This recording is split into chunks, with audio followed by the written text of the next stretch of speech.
me, babe, whenever some sweet talking girl comes Hang on, I've got to unmute you. I'm sorry, you were muted. Oh no, I was saying good morning, Lou. How are you doing? Good morning. How are we doing? I'm good. And just wanted to say welcome to everybody that's watching or that's going to binge watch, as people like to do after the fact. And we are here for Makeup or Breakup. I really don't think there's a better title for a show about relationships. Yeah. It's the reality is, even people who are looking to date, they're often, I was thinking about this last night. They're often still in breakup mode because they're not over a past relationship. Sure. So even though this sounds like it's just for people who are deciding, stay in a relationship or leave it, we also can refer to people who have been dating maybe poorly or, recently broke up, because we all hold on to these ties afterward. Sometimes, it's always amazing to me. I don't know about your experiences, but I also have found over time that the more people I see who have short-term relationships, I'm talking like, 8 months to like 4 or 5 years, they're as devastated, if not more. And I think part of that is because they're in this routine and they're assuming that there's a future year 6, 7, 8, 9, 10. But the reality is, when that gets short-circuited, hey, thanks. I got special delivery cup of Joe. Nice. Not on my end, but no. Okay. Nope. Great. Not on your end, but oh my gosh, it even has because it's out of the espresso machine, it's got the nice, foamy stuff on it. It's like, a beauty. Long-term relationships, usually you have those years of a very down or dry or cold relationship beforehand. So you're doing a lot of the work, doing a lot of the emotional separation while you're still in the relationship. But in short term, less than 5 years, for example, you haven't had that time to really grind down the relationship. Right. And I think, as we've talked about, the minimal amount of time that people are in a new relationship in the honeymoon phase, right? Yep. Which is when the hormones are going kooky, and, even if there's a few issues, things are pretty hopeful, right? Yep. And that blissful state usually lasts for, on average, they say 12 to 18 months, but let's be honest, it can go longer than that, especially if it's a long distance relationship. There's a little bit of woo going on there because you're not seeing that person 3 times a week. So it looks pretty good. Every third or fourth weekend, things can look pretty good. And especially if you're not living together, that's what I mean. Extend the honeymoon period. Yeah. Right. So it extends it. And it's interesting you brought this up, because it's makeup or breakup. Oftentimes people are deciding whether to break up with their breakup, whether they're willing to actually let go and move on. That's usually a turning point for people, especially when they go to start dating. Maybe they haven't let go of that previous relationship and they're trying to date, which is a difficult way to do it, or, Well, and that's what I mean. But I mean, I almost feel like more times than not, we're so low in our self-esteem that we start as humans. Most of us say, if it was a really bad divorce, most of us will say, oh, because of the battle scars and whatnot, we might say, oh, I'm never doing that again. And, I'm never going to date another guy again, or I'm never going to date another woman again. But if it wasn't that kind of a horrific type of thing, then people are more apt to say to themselves, I deserve better. I'm good. And they kind of brush off their shoulders and say, I'm moving on and I'm going to go find the real Mr. and Mrs. Right. Yep. And so jumping in too quickly is such a mistake, because you're really not your best self. I mean, haven't you ever met people where even could even be like your favorite, wait staff, like I have a place I go to, and, I usually try to get the same server, and she opens up, from time to time about her personal life, because she knows what I do, because, it just kind of comes up. And, it's always interesting because she'll say, I keep thinking about what you said about breaking up and taking the time, but she's like, I have to be honest. I'm like, okay, don't be too honest here, because you're going to the coffee's going to get cold. Yeah, right. But she's like, to be honest, that is a huge task. And she said, I feel like a loser admitting that I'm already hopeful that, I'll be the lucky one that I go to the post office or the grocery store and Mr. Right walks by and stops and goes, hey, and says something about like, my t-shirt, like if a t-shirt says something on it, that's usually, I always recommend that to my single friends. I'm like, wear a t-shirt that's not politically offensive, but that's fun. And most people will comment on it. And, the theory is, you don't care about the people that give you compliments. You care about the one or two people that could be potential dates. Yeah, not really. Like, you know what I mean? Like, I think, I don't know. It's almost it's like this natural feeling to want to be coupled up again, even though, because you're hopeful that, well, this was a bad choice. The next one won't be. Well, I had a producer on my Sirius show for several years. He's one of my first producers, and young guy in his mid-20s and always out looking to start a relationship. It's like constantly. Oh, really? Handsome, successful guy. In fact, he auditioned for The Bachelor at one point.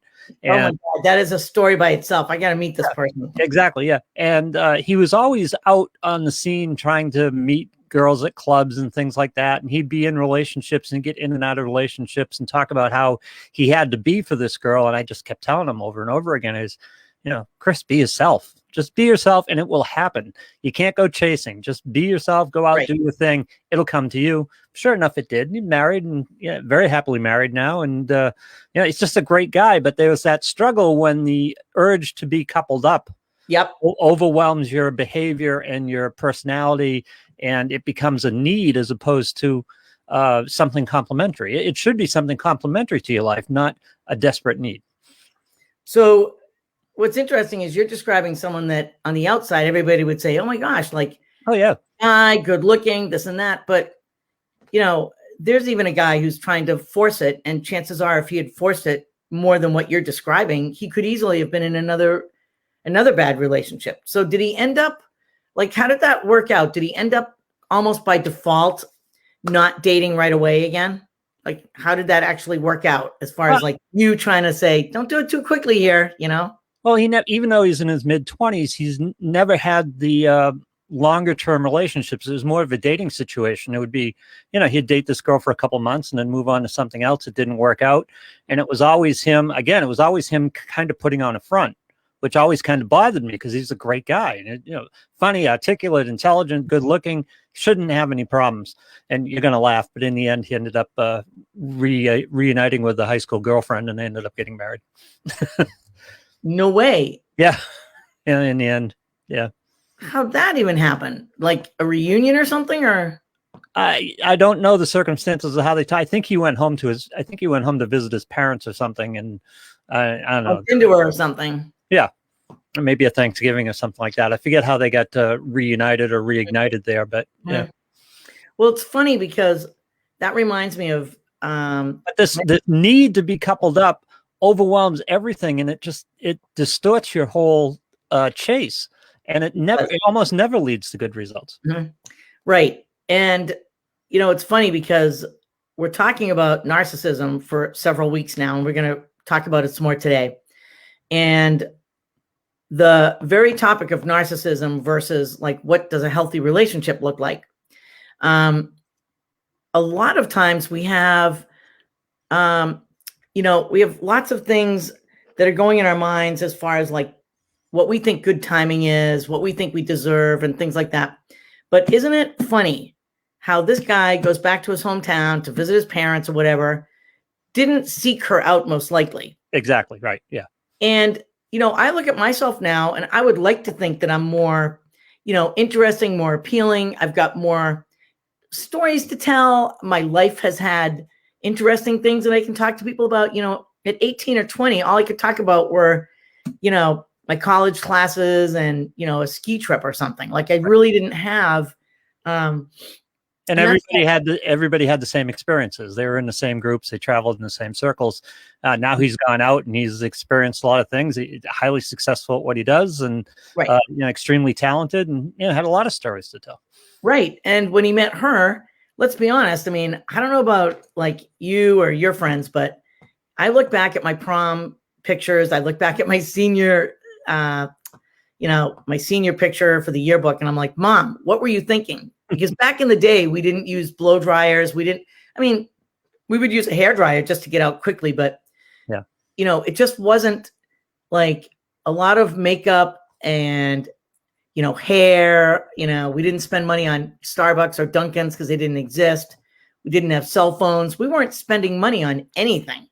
And I went to my 10-year reunion and nobody recognized me, and I was embarrassed about it when really it was a compliment, because when you go from like long stringy brown hair that goes to like here, and a light yellow crew neck sweater with a little silver necklace with like a thing on it. It was nice. It was handmade, but from a jeweler, but it was like an Aries sign. So it was like, ooh, my horoscope is that was like my identity, apparently, because why would I wear that in my senior picture? Right. Now it's like, I wear this necklace all the time for whatever reason. I just like Unless it. you're like me, and it's like you wake up you get there and you go, oh, it's picture day. I didn't even know. Right. Yeah. It's like, no, it was worse than that. Yeah. The pictures were, for us, we had to go all the way into Boston, some photographer on like Newbury Street. Yeah. And my mom brought me in, or I went in with a friend, I forget which, but anyway, so in my mind, I had to wear like, because I was into like sweaters and corduroys back then, so like in my mind, I had to wear like a nice sweater. Nowadays, I don't think too many people are wearing a boring pale yellow sweater, but it just shows you like where we were at. And at my 10-year reunion, perms were in. Yeah. So my hair was all wavy. And so it was the same. It was, I don't think it was blonde at that point, but it was dark, but it was wavy and to here. So like, and I had glasses that were completely different than the wire rims, not that the wire rims were bad. But I had some really fun, like the big glasses were in. Yeah. I'll have to put the picture up sometime. My son thinks it's hilarious. The pictures of me with my bug-eye glasses, You're hoping there's been a lot of growth and a lot of changes since at a reunion. You're hoping you've seen a lot of growth and a lot of changes, and you're a somewhat different person. Right. And I remember I was reticent to even attend because I really didn't want to hang around with people from high school, because in my mind, like, what am I going to talk to them about? Like the couple of friends I was keeping in touch with, but they had changed too. And they didn't even look, a lot of them didn't even look the same either. So it was kind of a fun thing. It was like being in a room full of new people. Yeah. Yeah. And some people were married at that point. I wasn't. So, it was kind of interesting. I would have to say most likely the majority of people were married. Right. I already had a kid or two, age, 28. Yep. But in this person's example, when he goes back, I'm guessing he's just being himself. He's not trying for anything. He's not looking to couple up at all. 100%. Right. He's just a more mature, more advanced guy who's free to be himself. All these times when he's out at the clubs, all of this was around Virginia and Washington, D.C., where the studios are and stuff like that. While he's out and he's in clubbing and stuff like that, he's putting on a front all the time. I'm guessing at home he wasn't doing that with his old friends. So, right. It was exactly what I tried to tell him for years and years. Chris, just be yourself. And, you don't want the woman who is after that image that you're putting out. You want the woman that's after you. Right. And what's so funny about that, Lou, is my husband's ex-wife. He met her at a Dunkin' Donuts when he was in town. He lived nearby, but he was in town. He had picked his brother up. He was going to buy his boat. And his brother was like, do you know who that was? And he's like, no. And he's like, it's whatever her name was. And he's like, what? So she had grown up across the street, and my husband's family had 6 or 7 or 8 kids. I always lose track. And like, I just can't, because it's like, 2 boys, 3 boys, and then 3 girls, and then this and that. I don't know. It's too confusing. But they were like the loud family in the neighborhood. And so apparently, according to my husband, her family moved when she was in like fourth grade or something, because the parents couldn't stand the people across the street, which was my husband's, the loud family. Because remember, back in the day, like he said, honestly, even as a teenager, we weren't focused on boyfriends and girlfriends. We were focused on hanging out with our 2 buddies and playing the guitar, or going down to play tennis, like 2 or 3 buddies, like literally 3 guys just playing tennis for the hell of it, Yep. It's just a different mentality. And So when he was at the Dunkin' Donuts, he wasn't even looking at this pretty woman, young woman. And, this was probably 15 years after graduation. So how funny is that? Yeah. And it was his brother that said, look, she's back in town or back in the area. You should look her up. She's really, look how friendly she was with us. And, you need a girlfriend. She probably needs a boyfriend, and that's how we ended up, it wasn't a successful marriage by any means, but that's not the point. The way they met is fascinating. Think about what younger people are dealing with, because you just brought up a very interesting point. Because when I was going through high school, there were people in relationships, there were boyfriend, girlfriends, and there was dating going on, but it wasn't the centerpiece of the whole experience. No, it was usually the cheerleaders with the football players and the basketball players and making out at their lockers, which I used to be like, oh, please, Yeah. And I remember in middle school, for me, there was one relationship, one boyfriend, girlfriend, and that was big news. And it was the guy who turned out to be the football star. So you know how that all works out. Right. But nowadays, kids are very relationship focused, and it starts in middle school. And think about forming your relationship opinions and procedures and impressions during that middle school and high school years, when it's just so tough interacting in general. Imagine what it's like being a boyfriend, girlfriend, and putting and growing all your habits and all your impressions up based on that. I mean, it's got to be difficult. Yeah. I mean, I think, the caution there is that when you're spending that much, all the time that you're spending in your infatuation phase in middle school with a boyfriend, girlfriend, is time that's taken away from you just being a kid and hanging out with friends, or, playing soccer, or, hey, let's be cuckoo here. Let's go crazy and maybe do your homework, Well, think about this. We talk about people now when they're going back into the dating world about building their sense of self. And that's what middle school is about. You're not rebuilding your sense of self. You're building a sense of self. You have no idea who you are. And that's why middle school, I think, is the toughest time period for kids, because there's all that negative impression coming back on them, and they're trying to build some self-esteem, and they're in this social kiln that's really tough on them. It's a really tough period. And then you're trying to date on top of it, and you're getting rejected, and it's like you're not fully formed. You can't go out and get rejected and not take that personally and not have that scar you for a little while. I mean, it's just gonna, you end up like a curbed dog. You just hunker down whenever anyone raises their hand. Right. And again, I don't know about you, but it wasn't that way for me. Like I said, there was one relationship in middle school and high school that was dating, but it wasn't as important, as critical as it is now for kids. Right. Exactly. And I think, parents, I believe, in my opinion, my professional opinion, parents need to be more conscientious of that. I remember being horrified, like, I don't know what it was, like 20 years ago. So one of my good friends had daughters that were older than my son, because she got married and had her kids much sooner than me. And I watched her, her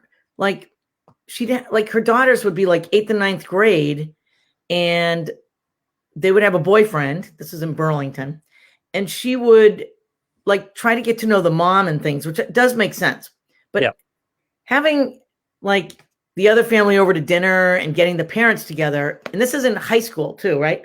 I'm like, that's just so inappropriate and weird. And what you do is you're encouraging your kids to stay with this one person, and you're discouraging your kids from finding out more about who they are.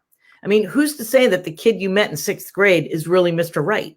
It may feel good. It may be somebody that's like your friend, but you guys haven't explored enough. And most relationships like that smother a person, or I should say because some people will say, I never felt smothered. Okay. But if you look at it, most people will say, okay, it's our senior year. Let's talk about this. I'm going to go to UMass Lowell. So where are you going to go that's nearby? Are you going to go to, Dean College? Are you going to go to Northeastern? Are you going to go to Middlesex Community? We need to be within an hour's distance here, because, I'm infatuated. I'm in that la hormone thing as a teenager. And, I'm deeply in this relationship, and it's my motivator in life, and I need you to be nearby. And what I say is, that is the anti-parent responsibility. Parents should be encouraging their kids to go out, Yep. to go. I personally feel that they should encourage them to, if possible, if it's financially possible, get them to sleep over at their college. Yep. You know, it is our job as a parent to get our kids, you know, into the broad mindset of the world is our oyster and we need to experiment different things. It's like food. You don't just take your kids to Denny's every time and just give them hot dogs or pancakes, right? It's like, no, you want to expose them to like clam rolls and peanut butter and fluff and chicken nuggets and chicken piccata. You know, this is what you do. You expose your kids to different things. And it's so important because your kids will be eventually unable to handle rejection and how to get up and do it again and how to sleep through a sleepless night when, you know, a relationship isn't going well because they haven't been on their own and lived a life. That's funny because as I presented it to my kids, I thought the biggest mistake I made in my life was commuting to school. I went to school in Boston, didn't live in school, and I went to school. I could have gone a number of different places, but didn't, for whatever reason, decided not to go away from home. And that was my biggest mistake. As it turned out, or regret. My biggest regret. Yeah, that I should have gone away to school. My husband too. Yeah, and my daughter tried it, and she went to school in Boston, and she tried living in there, but eventually didn't. And it was all right because she was sociable and was, you know, very independent and seemed to be okay with it. My son, on the other hand, we were very adamant that, no, you're going away to school. And it was UVM. It was 4 hours away. It wasn't it wasn't an airplane trip away. But no, you're going away because he needed that separation. He needed that socialization. He needed to be out on his own for a while. Mm-hmm. I think that's a hugely important thing. And too many kids don't do it, or they make their decision based on their boyfriend, girlfriend, and treating these relationships in high school and middle school like they're permanent or you have a responsibility to them is wrong for the parent. That parent inviting other parents over. Yeah. This is essentially a disposable relationship. This is a learning relationship. Right. Right. And you're putting this is the one that you're going to say, you know, the one that like broke your heart or your first love, your first kiss. Like that's not meant to be the be all to end all. It's not to say that you're not going to end up with that person though, because some people do. Sure. They go off and then they come back. Right. Putting that additional pressure on. It's like, I want to break up with this guy, but my parents had his parents over the house and he's ingrained in the family now and stuff like that. That's added pressure that they don't need at that point. You know, keeping them together when they not necessarily shouldn't be together. Right. Exactly. So, yeah, we're going to talk about a lot of parenting coming up in the next several weeks. Mm-hmm. So one of the things that we started to talk about last week, which I'm going to talk about first this time, and then we're going to go into narcissism, is these are what I call green lights for what a relationship should look like. Okay. What you want to see is healthy attitudes from someone that you're dating or potentially going to ask out. So here are the things. And we talked a little bit about this last week. Consistency, which means that they're predictable people, which means that they are good in a relationship because they're promoting trustworthiness and investment. So the person that says, I'm going to pick you up at 8, they're not going to blow the date off unless there's an emergency. Right. The person that says they're taking you out for your birthday takes you out for your birthday. The person that says, you know, Wednesday nights, making this up, you know, Wednesday nights are going to be dinner out night, whatever it is, you know, be consistent, be engaged. If somebody is always saying to you, I don't know, got to go with the flow, got to see where I'm at, got to see what's happening, they're not really committed to you. They're committed to all their other activities. Right. It's about them applying an appropriate amount of priority to the relationship and to you. Right. Yeah. Right. So, you know, we all deserve to be prioritized. And I've had this conversation with several clients this week. And what I try to explain to them is the pyramid that you and I have talked about. At the end of the day, your ultimate goal for a relationship is to be a we, right? Yep. And when you look at this pyramid and you slice it up, the top pyramid is the we. It's 2 people. It's not 2 people plus his mother. It's not 2 people plus her bowling league. It's not 2 people plus her 2 kids that she brings into the relationship. It's the 2 people first, always. First and foremost. And I read an article on Facebook last night, and I was going to look it up, but I'll look it up another time. And it's an article that appeared in 2017. It was a psychologist I think in Florida that wrote it, and it was in the Naples Daily Times. And this psychiatrist is a family therapist, and he talked about the fact that, the first thing he asks a family when they're in for family counseling, he looks at the parents, or if it's couples counseling, Mhm. and he says, who are the most important people? Who's the most important person in your family? And if they've got kids, the mom, the dad, or both, if it's couples work, will always say, oh, Billy and Bobby. Yeah. And then the next question is, so why is that? You were so quick to answer, why are Billy and Bobby the most important things at your house? Yeah. And so they all come up with these justifications. Well, they're the kids. We had them. We're responsible for them, blah, blah, blah. It's like, no, this is the problem in your family dynamic. The kids don't come first. You two come first. Because they rely on you. They rely on you to be mature, to make wise decisions, to put food on the table, to give them good advice, and to launch them. They rely on you. So you are head of household. And by the way, to model healthy relationships. Right. And Yeah. so it was it was really interesting to me. Yeah, Because, but that's a tough answer for most parents too. oh yeah, but Yeah. when they see what he's talking about, Yeah. It's like, no, this is why you took the eye off the ball, which was you two people as a couple. Yep. You separated because Billy got in the middle and then Bobby got in the middle. And now the two of you are over here on the other sides. You're like the goalposts on these two kids. Yeah. And you've lost yourselves. Like, the first thing that people usually ditch, even before they have kids, is date night. Big mistake. Yep. Also a vacation. And the vacation is no kids. Big mistake. Those two things are what I teach my clients every day, all week long. I'm like, this coaching won't work if you don't do that. And again, you start it from the beginning. You have expectations and you deserve to have that. So you need to give yourself some grace on that. The second thing we just talked about is when you're dating somebody, or if you're in a marriage, you want to be looking for the word we. It should not be, if you ever like sometimes you have dinner with another couple and you just feel like, wow, like she's so domineering. Like she kept saying, Yeah. like afterward you say to your own girlfriend or whatever, you go, God, did you see like what Donna did? Like she just went on and on about like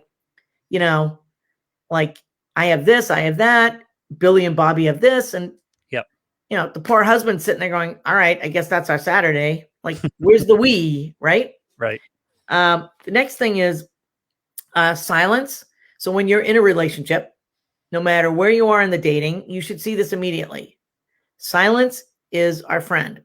Remember, there's a difference between awkward silence and comfortable silence. Right. You need to be able to sit with people and not have constant chatter. I mean, we talk in our talk show because it's a talk show, but if we were together, we might just sit and be looking at the birds. Like we might be looking at the ocean. We don't have to talk the whole time. Right. And that also means, which, I mean, I always had a hard time with this, and then I got used to it. The silence in the car always bothered me. I always felt like, wow, he must be so bored if he's not talking for 10 minutes straight. But if you're listening to music and you're looking at the fall foliage right now, it doesn't matter. It's comfortable silence. Right. The other one is putting in an effort. So obviously our relationships are only as strong as two people putting in efforts. A relationship is never a one-way street. It's he or she coming toward you to help and do things and you going toward that person. It's a two-way street and you meet in the middle. It's never going to be 50-50. There's no such thing. Mm-hmm. If it was 50-50 we were looking for, then I would say to you, well, you need to call me 3 nights a week. And then that means I reciprocate. And that means I have to call you 3 times a week, or you make the dinner this week and then I make dinner the next week. That's 50-50. That's never going to happen. Right. Because you have your strengths, I have my strengths, but it should never be you're doing the cooking and the cleaning and you go out, you shovel and you do the yard work and you do the grocery shopping. Yeah. It's not balanced. And what happens is over time, most likely the person that's doing most of the things will start to feel resentment. But now you've created that. Remember how we talked about that codependency? Yes. Like, it's really hard to change the rules 10, 15 years into a marriage because you're the one that always did all those things. Right. Yeah. Right? Yeah, that's opening a whole different negotiation. Yeah. Oh, that's a whole other can of worms. Yeah. This one is another good one that I wrote down. Respecting your time alone, which equals, yeah, that's a keeper for the long haul. Long haul. Somebody that doesn't say to you, well, what do you mean we're not getting together Friday night? Right. Wait, why? We only live 30 minutes away. Why can't we get together Tuesday night? Like, someone that starts pushing their way into your life as opposed to asking you out is a big red flag. You know, if you're not discussing, hey, when can we get together again? You know, it shouldn't be, hey, you know, I haven't seen you for 2 days. Are you free tonight? Like, you never, even if you're feeling it, if you're that desperate one, resist, and figure out why you're so desperate to fill in that alone time. Why can you not be alone tonight? You know what I mean? Yes. Yeah, that's part of what we talk about being ready to date again, is being able to, if you're not together that night. See, when you start pushing and the other person won't let you have space, it's because they need the relationship, and needing the relationship is not the relationship you want to be in. You want the person who wants the relationship, who the relationship complements both of you, not the person who needs to be in a relationship and you just happen to be the person. Right. Exactly. And, you know, like all good things, you know, if you're baking cupcakes or cookies, it's not like you create the batter for the most part, except for the bakeless ones. It's not like you create the batter and there's your cupcake. There's a waiting period, right? There's like a baking period. And so you want to take the time, just like baking, that you want to do that with your relationships, except it's obviously longer than 16 minutes for the cookies. This is our favorite. That's a really good litmus test too, by the way, because again, if the person is pushing, doesn't allow you your space, it's because, again, they need the relationship, and that's not necessarily the most attractive quality, the best way to enter a relationship. Right. You know, what do we always say in here? If it looks like a duck and it talks like a duck, it's a duck. Yep. If someone seems needy and some of their language sounds needy, they're needy. Yeah. You know, don't ignore your gut.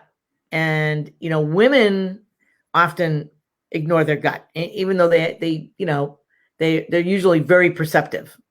But people do that. They're like, oh, that's ridiculous. Why am I having that feeling? That's just me being stupid after like a bad relationship. It's like, no, it's you recognizing probably that somehow you're dating another one of those that you just broke up with. Right? It's your gut telling you the guy looks different and he has a different job, or she has a different location, or she doesn't have kids like the last person, but there's something there that's nagging at you that feels like, If it feels like neediness, it's probably neediness. There's nothing wrong with you sitting down and wanting to watch the Red Sox last night. There's nothing wrong with that. And if the woman goes nuts because you're not giving her that time period, or, you know, by the way, come over and watch the game. You want to come over and watch the game? That's fine. That's what I'm going to be doing. I remember my profile, when I did my profile, it's like, well, you know, I work in sports, but I'm not sports obsessed, although I do like to watch the Patriots on Sunday. That's kind of a put aside time for me. And, you know, you'd like someone who can appreciate and understand that and doesn't think it's stupid. Right. It's kind of like, you need to honor that. Yeah. Because that would be like you saying to me, well, I think it's kind of stupid that you feel the need to go buy another pair of black shoes. I thought you said you had 12. I'm like, yeah, they're all different. You'd be like, okay. Right. Yeah, exactly. Like, that's what you like to do. You like to go find that kind of thing. And by the way, when you get to a certain point, that's an attractive quality when your partner has a life of their own, right, has some interests of their own. And, you know, that, again, I find that an attractive quality.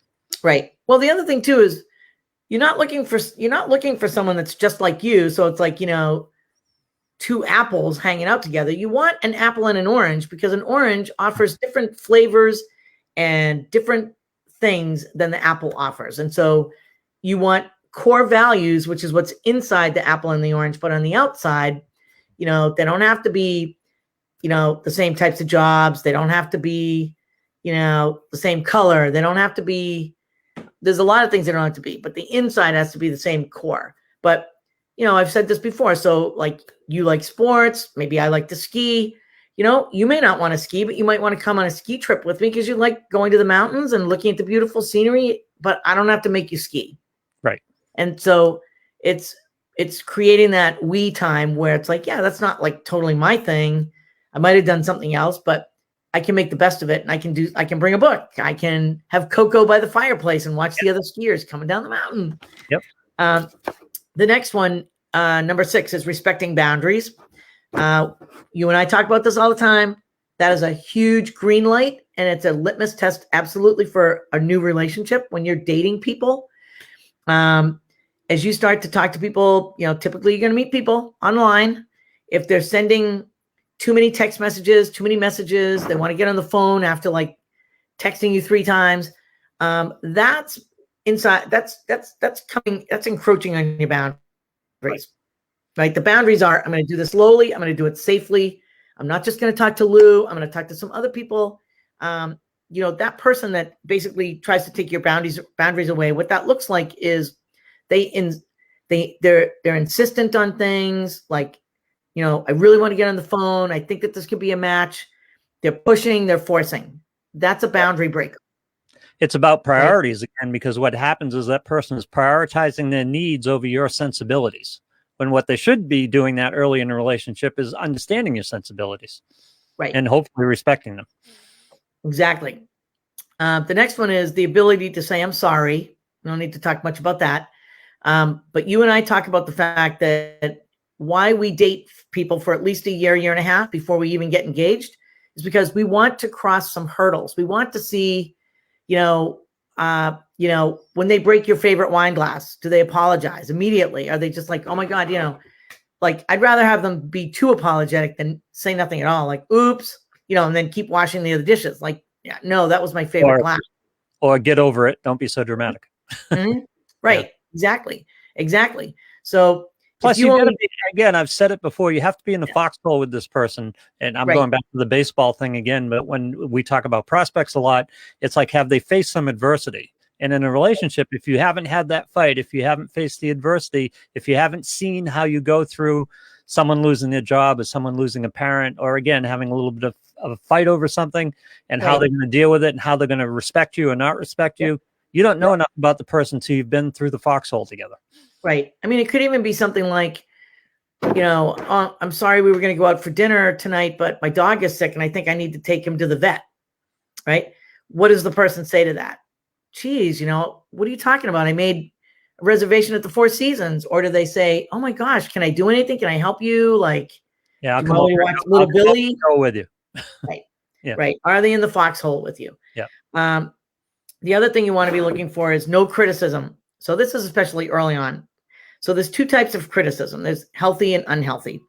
Healthy criticism is what we call constructive. Well, it's what we used to call it, constructive criticism, which is pointing something out where you might be helping them a little bit, right?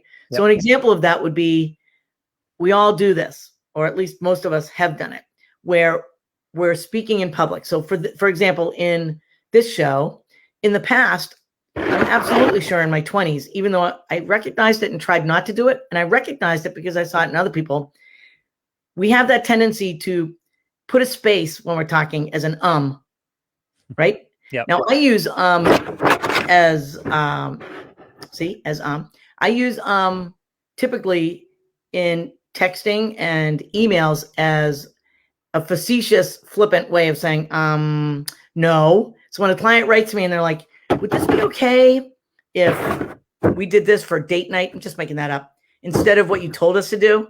And I'll quickly write back, ... Yeah. And then no, like exclamation point. The point is to do the points I told you to do. So no, you can't make up your own date night right now. Like, no, it's like telling the math teacher. So I understand the value of multiplication.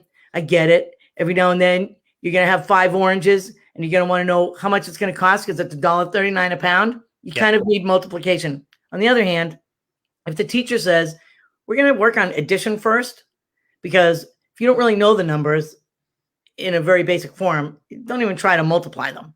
Right.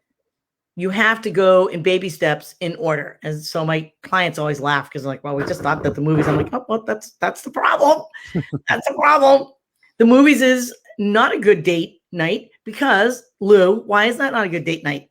You don't talk. You just sit there and watch the movie. Right. But Yeah. when people hear date night, they think take her to the movies. Yeah. Right. Or you love Star Wars. Your girlfriend says, hey, you know, I want to talk your love language. I know you love sports, but I know you love the Star Wars and whatnot. And Star Wars is coming out. Well, that's a great date night and that's a great gift and it's great love language. However, if you guys aren't doing well, no way am I going to tell you to go to the movies until you can at least sit and have conversations and get through that. By the way, what's more stressful in a relationship than picking out a movie? By the way, Wow, that when you're dating, you're at home and you're looking on Netflix or something, and the couple trying to figure out which movie to watch. I can't think of anything more stressful. We go through this 3 or 4 nights a week when we don't feel like watching the TV, which is most of the time, and we just want to pick a movie. And also the problem too is it's all alphabetical and it's not necessarily well done with comedy versus drama. We have a hard time finding the movies on this whole thing, and the Roku thing doesn't work well. We have to get a new Roku thing. Yeah, it's very hard. I think the hardest thing is when people have 2 different views. Some people love gory things and they can handle it. Some people actually love, like my son, I don't know if he still does it that often. He probably doesn't because I don't think he really goes to the movies anymore. But in his teens and 20s, he loved horror movies. He thought that was just like the be all, the end all. Personally, I've never liked horror movies. Right. I like Jaws kept me up for 5 years. I don't know if I call Jaws a horror movie, but I get your point. Yeah. Well, I enjoyed it until they brought in the main character. Then I couldn't sleep at all. Yeah. So those are the main characteristics that you're looking for in qualities, really, in a potential husband, wife, or partner. The last one, which is kind of a good one, is that they show interest in your goals. It's not all about them. They promote and support you. They ask you what they can do. Maybe you're a single mom and your boyfriend says, do you want me to babysit Wednesday nights while you're on Zoom? I know it's at the time when you put little Billy to bed. I can come over. Would that help? Yep. If somebody's not saying those things or trying to help you figure out how to do something that you want to do, that's not a supportive partner. And we've all had those partners where somehow they're going back to college or they're getting new jobs or we're helping them with their resume. But then you go, not that I need a resume written, but like whatever, like most of us need something, right? We have some goal, or if we don't, we should. I keep going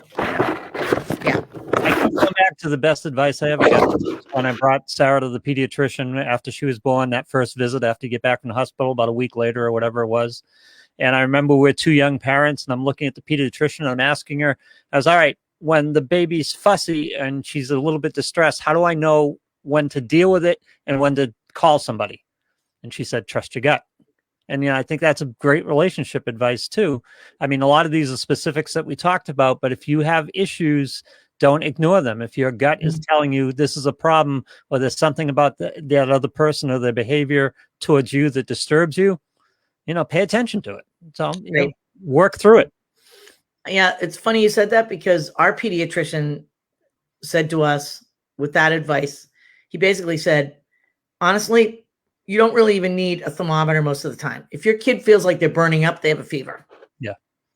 I remember going, that really seemed a little bit too simplistic. Yeah. But when you think about it, Lou, it's true. If you feel feverish or advice, yeah. Like even as an adult, when you feel hot and flushed or feverish or whatever, you pretty much don't have to get the thermometer out unless you want to know how high it is. Yep. You have a fever. So it's the same thing. But a lot of people ignore these feelings. Right. That's where I was just about to go. They rationalize them. They explain them away. They give too much leeway with it. And, again, if your gut is telling you something is amiss here, chances are something is, and you should address it at least. Right.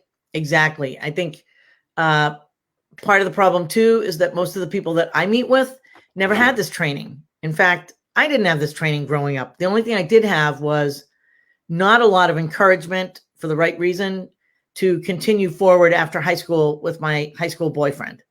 I remember my mom saying, well, who knows? I mean, she didn't want to come right out and say, like, I don't think that's the best idea. I think you should like live the life out at UMass Amherst. Yep. But she did say, well, just make sure you're open to hanging out with your friends and try not to spend too much time with Bobby. Yeah. And have the experience. College is extremely important. The kids have to have the experience. And that doesn't mean, maybe it doesn't mean coming home every weekend to be with your boyfriend, or, it's just, don't pass up this experience. It's a once in a lifetime thing. Have it. Right. And whatever happens. But right. Well, the thing is, what's going to happen? Okay. Big if. I know people think, well, but that's not going to happen. But let's just say, think out of the box. If you break up sometime post-college, you're going to kick yourself looking back saying, if only I hadn't been so needy, or my boyfriend or girlfriend wasn't so needy, and we clung to each other like little, 13-year-olds that, 13-year-olds do that, right? They're just like silly little infatuated. It's a hormone thing. But when young adults are doing it in college, it's almost, when you've seen those people, like when you got out of high school and you're like, okay, enough of all this. And you see those people that are clinging to each other. Bob never comes to your parties without Jane. Yeah. It's one thing to always be together. It's another thing to always be together. Yeah. Overall, I don't see a positive in it. People need to have themselves as individuals and then the couple times. So there's you and there's Bill and then there's you and Bill. But nowhere in the world are there two people who can be everything to each other. That can meet all the needs. And I'm talking the physical needs, the financial needs, the emotional needs, the spiritual needs. There is no partner out there that can meet all of that. Plus, as we talked about, middle school being a great separating period and forming of yourself away from your parents and becoming a person in your own right. That's college, what it is. Yes. Yeah, college is another one of those critical situations where you get theoretically, you get out of your hometown and your group of friends and everything that's been around you all your life, and you build, you become yourself separate from your community and your upbringing. You become an adult. Middle school is a separation from your parents and your family life, and college is a separation from your upbringing and your hometown. Basically, these are two very important periods, and you shouldn't give them up. You just shouldn't give them up at all, but you certainly shouldn't give them up easily, just for the safety of a high school relationship. Right. And what we're really talking about are lessons in identifying healthy people, discarding unhealthy people. Yeah. Looking for the signs. If you didn't know that what they were, we're teaching you that. That's what we're doing on the podcast. Looking for healthy personality traits, characteristics, family of origin, however, whether it's dysfunctional or not. But that it's not as important to say the family's dysfunctional. It's more important to say, how does your significant other deal with that dysfunctionality? If they separate themselves and they have healthy boundaries with it, it's not necessarily a showstopper. Well, coming from your upbringing, for example, there are two ways people go. They perpetuate their upbringing. They follow along the model they were shown. Right. And some people go the opposite. Right. Some people say, I didn't like that. And, my upbringing, so I'm going to be a different person. I'm going to be the exact opposite person. Right. And, like I was in my parenting style, my parents' parenting style was, well, as long as he doesn't come home with the cops behind him, everything's okay. They didn't pay much attention at all. And I wasn't going to be that way with my kids. It's like, no, I'm going to try not to impose, but I'm going to be there and I'm going to care and I'm going to be interested and I'm going to want to know what's going on. Right. And what's so interesting about that viewpoint, Lou, is every coach or therapist out there will tell you that the hands-off parent who says, hey, come home when you want, you have no curfew. You can have 4 friends over, boys, girls, they can all be in your bedroom, whatever, I trust you. The hands-off parent that gives their kids all this leeway. You know what the kids say when they do therapy in their 20s and 30s? What do they say? I don't know. I would have liked more, and I would have liked more involvement. I remember thinking when I was younger, I had the ideal upbringing because my parents just didn't bother me.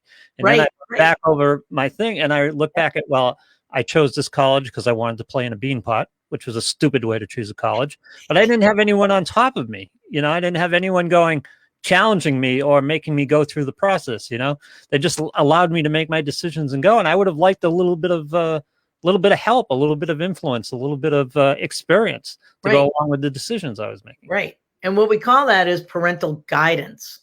Yeah. Right? Plus, by the way, I would have liked someone to have my back. Right. Exactly. You want to feel like your parents have your back. Exactly. And it's so interesting because some parents do that because they're incapable of being good parents, because just because people are able to procreate and have kids doesn't mean they're going to be a good parent. Let's be honest. Not everybody should have kids. But that being said, there are parents who feel, and I don't want to say like kumbaya hippy dippies, but this is the kind of parent from the 60s, right?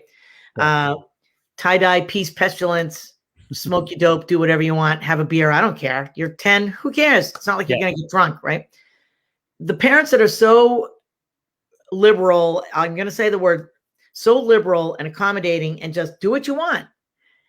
You want to go to that party? Yeah, sure. The parents that are so busy not being busy with their kids, in their opinion, they're going to give their kids all the space. Yeah. But what they're really doing is they're giving kids too much space in an area they don't know how to, in a wide open space that they don't know how to manage. Well, you're feeding them to the wolves is what you're doing, because there are a lot of things, there are a lot of problems that kids are presented with, and they need some guidance to deal with them. You can't just let them go out. Oh, she's smart. She'll make her own decisions. Well, she's also young, so you got to help her out. Right. Be involved. Plus, the other thing that's wrong with parenting these days, and it started with those 60s parents, I think, is this need to have a relationship with the kid other than the parent relationship. Right. In other words, they want to be their friends. They want them to love them. They because the marriage maybe has gone cold, they want a lot of emotion in the relationship between them and their kids. And, your first job isn't to be the kid's friend. Your first job is to be the kid's parent. Right. You're always parent first. Yeah. And that sort of talks to my friend in Burlington, who she and actually one of her good friends in Burlington did this, where they would have the parents of these boyfriends over for dinner and things. Yeah. And that's just too much too soon and encouraging the wrong kind of development, which to me is a lack of development. You are holding your child back. Yeah. You may not know it because you're not good at this. You don't have you didn't have this training. And that's why we try to get involved sooner than later with people. I mean, that's why I like working with people before they even get married, so that I can give them these lessons in their premarital work. So they have the toolkit going into the marriage for themselves, which is we're at the top. We're at the top. Yep. When we have a kid or two or a dog, we're at the top. We do have an obligation to take care of and guide and be there for our children and show them how to make wise choices, but we're not there to hover over them, and we're not there to give them everything. Right. They need to learn how to fend for themselves. They need to learn how to negotiate and stick up for themselves with teachers. Not all the time, obviously, but they can't. But they can't learn on their own. They have to be taught. Because they have to be taught. And people forget this all the time, and they understate this a lot. Teenagers are brain damaged. I mean, physiologically, they literally are. They literally are. When this is a period of time in their lives when their executive branches, their brain is being pruned. It's being cut back because it's rewiring all over the place. Executive function is poor in teenagers. They don't know how to make decisions. They don't know how to reason things out because physiologically the brain is being pruned and regrowing. So you have to be there for them. You have to challenge them. You have to teach them. You have to make them work through their decisions. Right. Exactly. And the moral of this lesson today, for example, when I wanted to go to Cardinal Cushing Academy, if my father looked at me, what do you got in your mind? You go in there just because you want to play hockey? And make me work through that program. I was a junior a freshman in high school, and I wanted to go to a place to play hockey, not to have an education. I didn't know any better. I needed somebody to tell me that's a stupid way to go about it. Why else do you want to go there? Do you know what you're going to have to put up with to go there just to play hockey? Those things, because I didn't have the experience or the capability in terms of my executive function to be able to make good decisions then. Right. The bottom line is, when we're talking about showing kids how to date, even if our marriage isn't perfect or we didn't date perfectly, we can make a difference now. We can do it differently. And when we talk about, for the dating aspect of the make up or break up, when we talk about my date coaching and whatnot, what I'm really saying is you need to be vigilant. You need to be hyper vigilant on looking for these qualities. Like, write these down or you'll forget type of vigilant. And if you don't have this list, you don't have a list to go against. And before you know it, you're going to be caught up with the emotions and the attraction factor, as opposed to like, wow, he really is conceited, or wow, she really does care too much about her own family and there's no room for me except maybe once every 2 weeks. We all need to give ourselves permission to find a healthy date worth keeping, to find a green light, not a yellow light, not a red light. We need to be looking for green light people. And you know what? If someone hits 3 out of the 10, that's not enough. Right. You need to give yourself permission to say, you know what? I'm healthy. I can honestly say that I check off all 9 of these. I deserve to get someone that can do all 9 too. Now, it's amazing how often people will accept, because they are so desirous of a relationship in general. They will accept an 80-20 relationship where 20% of the time it's good, and they'll put up with the rest of it just for that 20% of the time.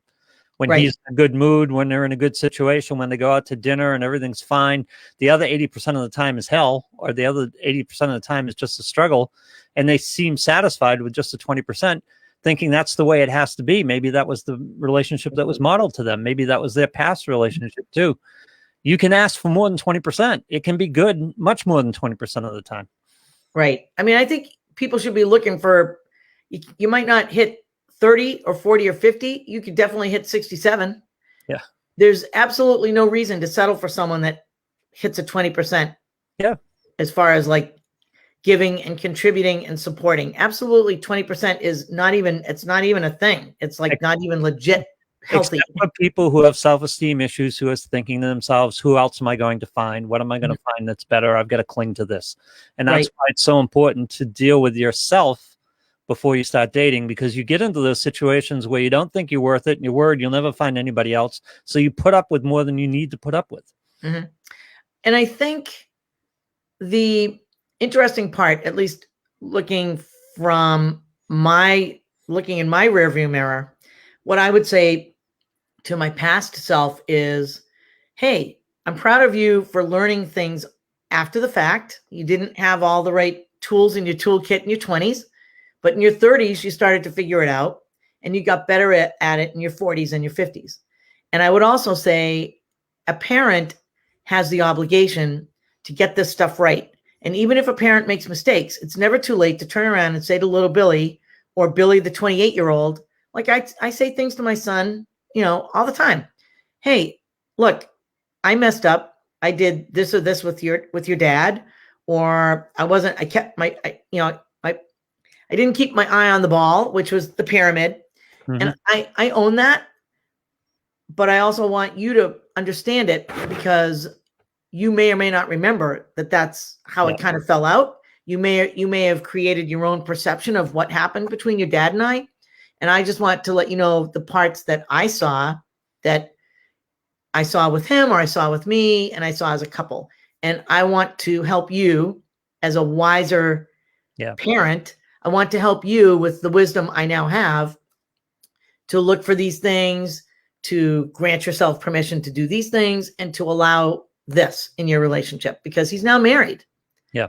And it's important for him to know what this give and take looks like, because I don't know what they're doing when I don't see them. I see him every couple of weeks. We text every few days, but that's it.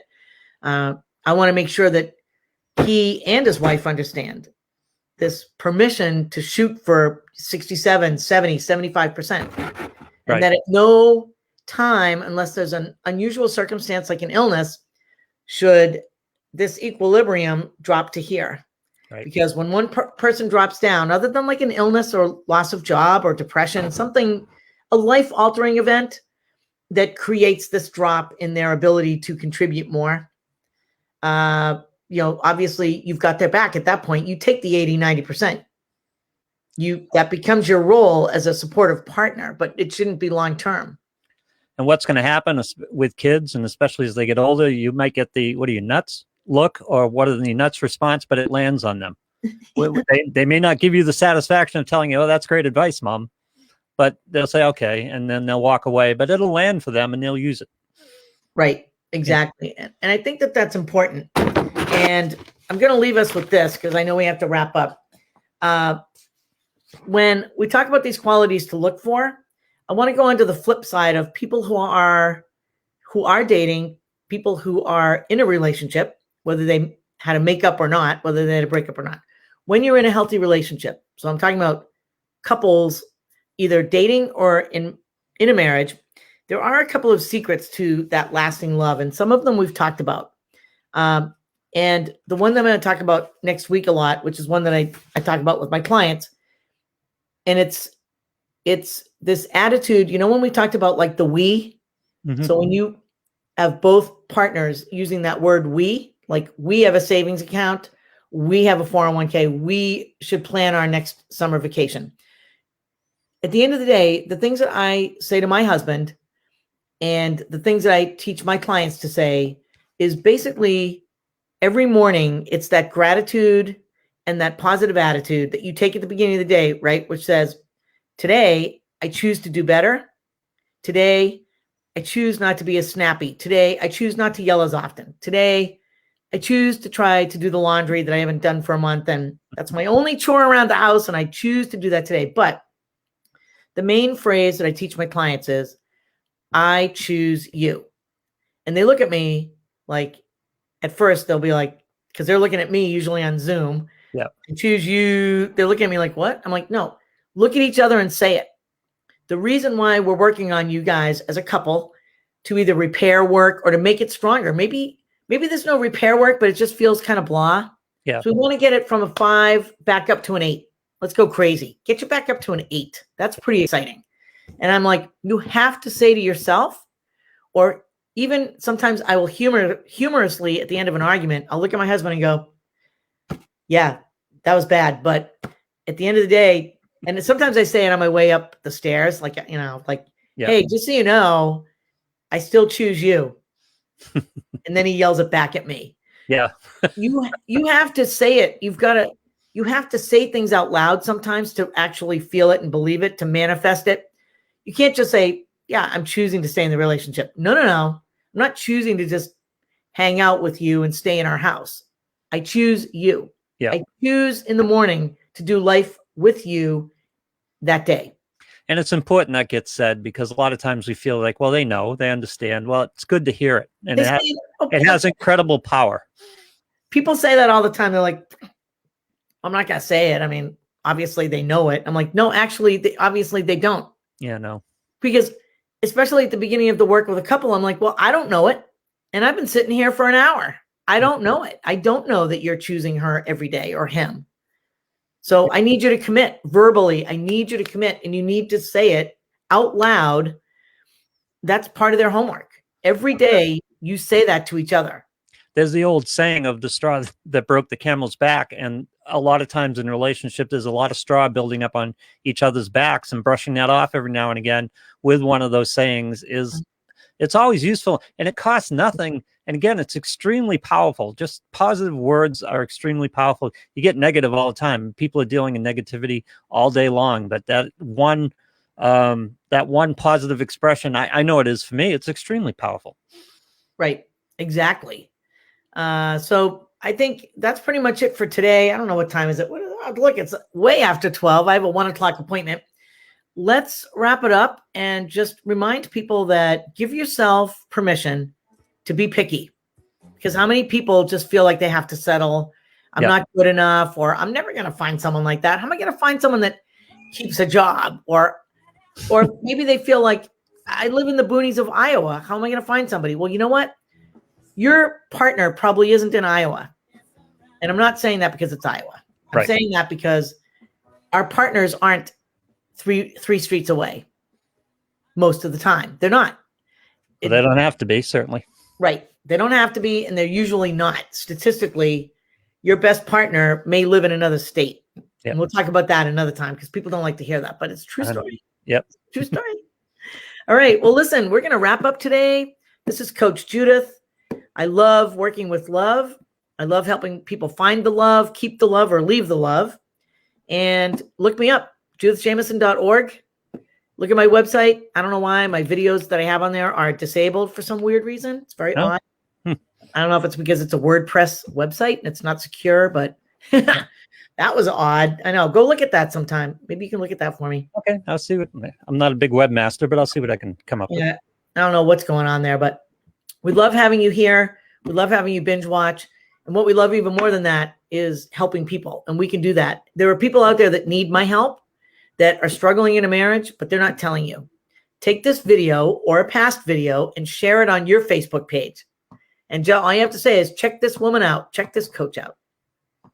That's the best thing you can do for people out there who are your friends that you've never even met. Look for past shows on the Coach Judith Facebook page and look for future shows next week at this time. I can't wait. I don't know about you, Lou. We'll see you next week. All right. Bye, everybody. Just stop.